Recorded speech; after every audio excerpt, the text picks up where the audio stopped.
Friends, మనం ఇప్పుడు విజయవాడకి 6 కిలోమీటర్ల దూరంలో ఉన్న ఉండవల్లి గుహల దగ్గరికి అయితే వచ్చాము. మీరు కూడా ఈ గుహలను విజిట్ చేయాలంటే బస్సెస్ అలాగే ఆటోస్ కూడా అవైలబుల్గా ఉన్నాయి. అలాగే ర్యాపిడో బైక్ ట్యాక్సీని కూడా మీరు బుక్ చేసుకోవచ్చు.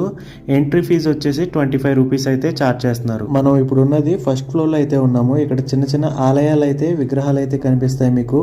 నేను ఈ ఉండవల్లి గుహల్ని ఫస్ట్ టైం అయితే విజిట్ చేస్తున్నాను. మీరు ఎవరైనా ఈ గుహల్ని ముందుగానే విజిట్ చేసుంటే కింద కామెంట్ సెక్షన్లో మాకు తెలియజేయండి. ఈ ఉండవల్లి గుహలు 3 ఫ్లోర్లుగా విభజించి ఉన్నాయి.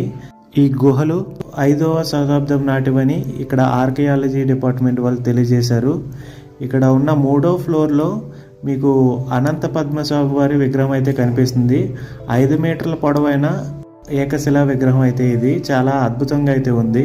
మీరు విజయవాడ వచ్చినప్పుడు తప్పకుండా ఈ ఉండవల్లి గుహలను అయితే విజిట్ చేయండి. అలాగే ఈ వీడియో కనుక మీకు నచ్చితే తప్పకుండా లైక్ చేసి మీ ఫ్రెండ్స్తో కూడా షేర్ చేయండి.